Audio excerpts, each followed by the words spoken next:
Today's morning devotional. Living by principle, not inclination. Daniel lived by principle.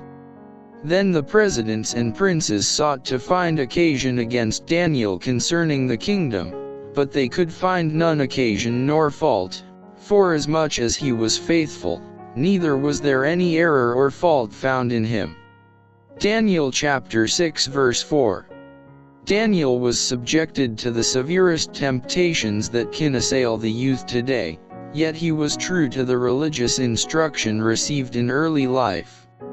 He was surrounded with influences calculated to subvert those who would vacillate between principle and inclination, yet the Word of God presents him as a faultless character.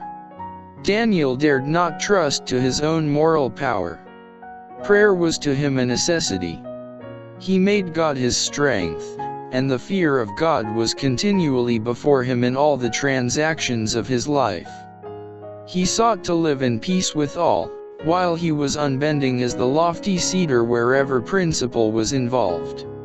In everything that did not come in collision with his allegiance to God, he was respectful and obedient to those who had authority over him. In the experience of Daniel and his companions we have an instance of the triumph of principle over temptation to indulge the appetite. It shows us that through religious principle young men may triumph over the lusts of the flesh, and remain true to God's requirements. What if Daniel and his companions had made a compromise with those heathen officers, and had yielded to the pressure of the occasion, by eating and drinking as was customary with the Babylonians?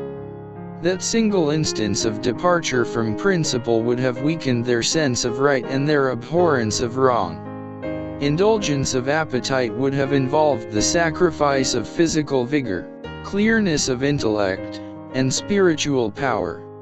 One wrong step would probably have led to others, until, their connection with heaven being severed, they would have been swept away by temptation.